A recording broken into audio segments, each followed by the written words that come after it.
చేవాయను ఒక ప్రధాన యాజకుని కుమారులు 7 ఎలాగూ సమర్పణ కలిగిన సేవకుడు చేసినట్టు చేస్తున్నారు. 7 ప్రతిష్టత కలిగిన సేవకుడు చేసినట్టు చేస్తున్నారు. 7 పిలుపొందుకున్న సేవకుడు చేస్తున్నట్టు చేస్తున్నారు. 7 ఎవరిని అభిషేకం పొందిన సేవకుడు చేస్తున్నారు. 7 ఈ 7కి పిలుపు లేదు, సమర్ప లేదు, ప్రతిష్టత లేదు, అభిషేకం లేదు. అందరు బట్టి ఆ దెయ్యం అడిగింది, రే పౌలు ఎరుగుదురు, నేను యేసు ఎరుగుదురు, మీకు ఎవరంతకి ఏం హక్కు ఉందిరా మీకు, ఏ అధికారం ఉందిరా మీకు అని వాంగ తీసి దేవుడి బాధగా ఈ 7 పరా 2 మాత్రం దొరికారండి. 2 మాత్రం కొట్టింది దెయ్యం. వస్త్రాలు చిరిగిపోతున్నా పీకేసిన దిగంబరులుగా పారిపోయారు. ఎవరిల్లు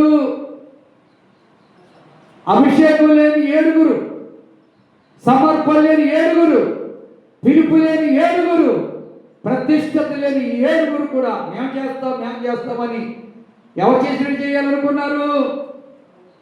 సమర్పణ కలిగిన, పిలుపు కలిగిన, ప్రతిష్టత కలిగిన, అభిషేకం పొందుకున్న పౌలు వలె చేద్దామని చెప్తున్నారు. ఇలా చేసే వాళ్ళు చాలా మంది ఉన్నారు. దేవుని ప్రజలారా, వాళ్ళ మాటలు విని మోసపోకండి. సత్యం తెలుసుకోనండి, యథార్థత తెలుసుకోనండి. మోసపు మాటలు, కల్పన కథలు, అబద్ధ మాటలు విని చాలా మంది మన కళ్ళ ముందు శాపగ్రస్తులుగా జీవిస్తున్నారు, దరిద్రత అనిపిస్తున్నారు. వారిలో మీరు ఒక్కరుగా ఉండకూడదని నా కాన్సెప్ట్. అది మీరు బలవంతులుగా ఉండాలి క్రీస్తులో. మీరు ఆత్మచేత నింపబడిన వారు ఉండాలి. చూడండి, చేతులుంచగా ఏం జరిగిందో ఒక మాట చదువుకుందాం. అది అపొస్తలుల కార్యములు 19వ అధ్యాయము 5వ వచనం చదవండి. వారు ఆ మాటలు విని ప్రభువైన యేసు నామమున బాప్తిసం పొందిరి. తరువాత పౌలు వారి మీద చేతులుంచగా పరిశుద్ధాత్మ వారి మీదకి వచ్చెను.